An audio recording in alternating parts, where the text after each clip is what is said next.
ਜਿਹੜਾ ਪਹਿਲਾ ਇੰਡੀਕੇਸ਼ਨ ਆਈ ਇਸ ਗੱਲ ਨੂੰ ਸਪੋਰਟ ਕਰਦੇ ਹੋਏ ਕਿ VOTING ਪਰਸੈਂਟੇਜ ਡਿਕਲਾਈਨ ਹੋਈ ਵੀ ਇਹ ਜਿਹੜੇ ਕੈਂਡੀਡੇਟ ਨੇ ਥੋੜ੍ਹਾ ਜਿਹਾ ਸੋਚ ਲੈਣ ਵੀ ਸ਼ਾਇਦ ਹਾਰ ਵੀ ਸਕਦੇ ਨੇ ਅਤੇ ਇਹਨਾਂ ਦਾ ਭਵਿੱਖ ਜਿਹੜਾ ਹੈ ਇਹਦੇ ਵਿੱਚ ਲੱਗਦਾ ਵੀ ਕੋਈ ਬਹੁਤਾ ਸਿਕਿਉਰ ਨਹੀਂ।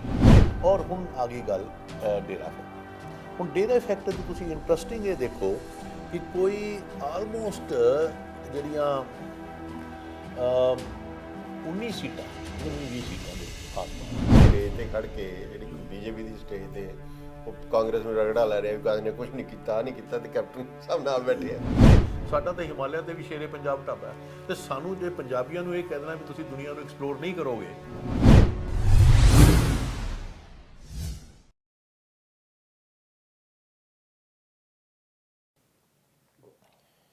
ਬਾਬੂਸ਼ਾਹੀ ਟਾਈਮ ਸਭ ਦਾ ਸਵਾਗਤ ਹੈ। ਪੰਜਾਬ ਦੀਆਂ ਚੋਣਾਂ ਹੋ ਚੁੱਕੀਆਂ ਨੇ, ਪੋਲਿੰਗ ਹੋ ਚੁੱਕੀ ਹੈ, ਵੋਟਾਂ ਪੈ ਚੁੱਕੀਆਂ ਤੇ ਸਭ ਨੂੰ ਉਡੀਕ ਹੈ ਗਿਣਤੀ ਦੀ ਤੇ ਨਤੀਜੇ ਦੀ। ਤੇ ਉਸ ਤੋਂ ਪਹਿਲਾਂ ਕਿਉਂਕਿ 10 ਮਾਰਚ ਨੂੰ ਗਿਣਤੀ ਹੋਣੀ ਹੈ, ਬਹੁਤ ਦਿਨ ਨੇ, ਤੇ ਉਸ ਤੋਂ ਪਹਿਲਾਂ ਸਾਰਿਆਂ ਦੀ ਇਹ ਕੋਸ਼ਿਸ਼ ਹੈਗੀ, ਸਾਰੀਆਂ ਧਿਰਾਂ ਦੀ, ਭਾਵੇਂ ਉਹ ਪੋਲੀਟੀਸ਼ੀਅਨ ਹੈ, ਭਾਵੇਂ ਉਹ ਚਿੰਤਕ ਨੇ, ਭਾਵੇਂ ਸਾਡੇ ਵਰਗੇ ਮੀਡੀਆ ਪਰਸਨ ਨੇ ਤੇ ਆਮ ਲੋਕ ਵੀ, ਹਰੇਕ ਦੇ ਮਨ 'ਚ ਸਵਾਲ ਹੈ ਕਿ ਨਤੀਜੇ ਕੀ ਨਿਕਲਣਗੇ, ਕਿਹਦੀ ਸਰਕਾਰ ਬਣੇਗੀ, ਕੀ ਉਹ ਸਰਕਾਰ ਕੋਈ ਇੱਕ ਪਾਰਟੀ ਦੀ ਬਣੇਗੀ ਜਾਂ ਕੋਲੀਸ਼ਨ ਬਣੇਗੀ, ਮਲਟੀ ਪਾਰਟੀ ਹੋਏਗੀ। ਹਰ ਇੱਕ ਦੇ ਮਨ 'ਚ ਇਹ ਸਵਾਲ ਹੈਗੇ। ਪਰ ਉਸ ਤੋਂ ਪਹਿਲਾਂ ਪੋਲਿੰਗ ਜਿਹੜੀ ਹੋਈ ਹੈ ਉਹਦਾ ਕਿਸ ਤਰ੍ਹਾਂ ਦੀ ਪੋਲਿੰਗ ਹੋਈ ਹੈ, ਉਹਦੇ 'ਚ ਕੋਈ ਲੱਛਣ ਉੱਭਰ ਕੇ ਆਏ ਨੇ ਜਿਹੜੇ ਇਹ ਇੰਡੀਕੇਟ ਕਰਦੇ ਹੋਣ ਕਿ ਨਤੀਜਿਆਂ ਵੱਲ ਇੰਡੀਕੇਟ ਕਰਦੇ ਹੋਣ ਜਾਂ ਇਸ਼ਾਰਾ ਕਰਦੇ ਹੋਣ। ਅਸੀਂ ਕੋਸ਼ਿਸ਼ ਕਰਾਂਗੇ ਉਹਨਾਂ ਪਹਿਲੂਆਂ ਦੀ ਜਿਹੜੇ ਪੋਲਿੰਗ ਤੋਂ ਸਾਨੂੰ ਸੰਕੇਤ ਕਰਦੇ ਨੇ ਕਿ ਕਿਹੋ ਜਿਹੇ ਨਤੀਜੇ ਹੋ ਸਕਦੇ ਨੇ। ਉਹਦੇ 'ਚ ਕਈ ਐਸਪੈਕਟ ਨੇ, ਅਲੱਗ-ਅਲੱਗ ਐਸਪੈਕਟ 'ਤੇ ਗੱਲ ਕਰਾਂਗੇ। ਤੇ ਗੱਲ ਕਰਨ ਲਈ ਸਾਡੇ ਨਾਲ ਨੇ ਡਾਕਟਰ ਪ੍ਰਮੋਦ ਕੁਮਾਰ, ਜਿਹੜੇ ਕਿ ਪੋਲੀਟੀਕਲ ਐਨਾਲਿਸਟ ਨੇ, ਸੋਸ਼ਲ ਸਾਇੰਟਿਸਟ ਨੇ, IDC ਦੇ ਡਾਇਰੈਕਟਰ ਨੇ ਤੇ ਪੰਜਾਬ ਦੀਆਂ ਚੋਣਾਂ ਹੀ ਨਹੀਂ, ਪੰਜਾਬ ਦੀ ਜਿਹੜੀ ਗਰਾਊਂਡ ਰਿਐਲਿਟੀ ਹੈ ਉਹਦੇ ਨਾਲ ਕਾਫੀ ਜੁੜੇ ਹੋਏ ਨੇ। ਹਾਂਜੀ ਬੱਲੀ ਜੀ, ਥੈਂਕ ਯੂ। ਚੋਣਾਂ ਹੋ ਚੁੱਕੀਆਂ, ਪੋਲਿੰਗ ਹੋ ਚੁੱਕੀ ਹੈ, ਹਰ ਇੱਕ ਦੇ ਮਨ ਸਵਾਲ, ਜਿਵੇਂ ਮੈਂ ਕਿਹਾ ਸਵਾਲ ਤਾਂ ਹਰ ਇੱਕ ਮਨ 'ਚ ਹੈ। ਪਰ ਆਪਾਂ ਇਹ ਜੇ ਦੇਖਣਾ ਹੋਵੇ ਵੀ ਜਿਹੜੀ ਪੋਲਿੰਗ ਹੋਈ ਹੈ ਉਹ ਇੱਕ ਤਾਂ ਕੀ ਐਕਸਪੈਕਟਡ ਲਾਈਨ 'ਤੇ ਹੋਈ ਆ, ਦੂਜਾ ਪੋਲਿੰਗ 'ਚੋਂ ਆਪਣੇ ਆਪ 'ਚ ਕੋਈ ਇਹੋ ਜਿਹੇ ਪਹਿਲੂ ਸਾਹਮਣੇ ਆਏ ਹੋਣ। ਇੱਕ ਤਾਂ ਹੈਗਾ ਜਿਹੜਾ ਘੱਟ ਪੋਲਿੰਗ ਹੋਈ ਹੈ, ਉਹ ਆਪਾਂ ਪੂਰਾ ਵੱਖਰਾ, ਉਹ ਵੀ ਤੁਸੀਂ, ਪਰ ਇਹੋ ਜਿਹੇ ਕੋਈ ਉਗਰਮੇ ਪਹਿਲੂ ਸਾਹਮਣੇ ਆਏ ਜਿਹਦੇ ਨਾਲ ਪੋਲਿੰਗ ਤਾਂ ਐਂ ਲੱਗਦਾ ਵੀ ਪੋਲਿੰਗ ਡਿਫਰੈਂਟ ਹੈਗੀ। ਦੇਖੋ ਇਹ ਬੱਲੀ ਜੀ, ਅਸੀਂ ਪਹਿਲੇ ਵੀ ਇੱਥੇ ਚਰਚਾ ਕੀਤੀ ਹੈ। ਇਸ ਇਲੈਕਸ਼ਨ ਨੂੰ ਸਮਝਣ ਲਈ 3 ਗੱਲਾਂ 'ਤੇ ਪੂਰਾ ਧਿਆਨ ਰੱਖਣਾ ਹੋਏਗਾ। ਪਹਿਲੀ ਗੱਲ, ਇਹ ਇਲੈਕਸ਼ਨ ਜਿਹੜਾ ਸੀਗਾ ਇਹਦੇ 'ਚ ਜਿਹਨੂੰ ਅਸੀਂ ਕਹਿੰਦੇ ਹਾਂ ਕਰਾਊਡਿੰਗ ਆਫ ਇਲੈਕਟੋਰਲ ਸਪੇਸ ਸੀਗੀ। ਬੜੇ ਧਿਰ ਉਹ ਪਹਿਲਾਂ ਵੀ ਆਪਾਂ ਕੀਤੀ ਸੀ ਆਏ ਇਹਦੇ 'ਚ, ਔਰ ਇਹਦੇ ਵਿੱਚ ਨਾਲ ਜਿਹੜੀਆਂ ਅਲਾਇੰਸਿਸ ਵੀ ਹੋਈਆਂ ਨੇ ਉਹ ਨਵੀਆਂ ਅਲਾਇੰਸਿਸ ਹੋਈਆਂ ਨੇ, ਪੋਲੀਟੀਕਲ ਅਲਾਇੰਸਿਸ ਹੋਈਆਂ ਨੇ। ਦੂਜੀ ਗੱਲ, ਇਹ ਇਲੈਕਸ਼ਨ ਦੇ ਵਿੱਚ ਮੁੱਦਿਆਂ ਦਾ ਇਲੈਕਸ਼ਨ ਨਹੀਂ ਸੀ। ਇਸ ਇਲੈਕਸ਼ਨ 'ਚ ਆਈਡੀਓਲੋਜੀ, ਪੋਲੀਟਿਕਸ ਦੀਆਂ ਕੁਝ ਨੋਰਮਸ ਹੁੰਦੀਆਂ ਨੇ, ਉਹਨਾਂ ਨੂੰ ਦਰਕਿਨਾਰੇ ਕਰਤਾ ਗਿਆ। ਉਹ ਮਾਈਨਸ ਸੀਗੀਆਂ।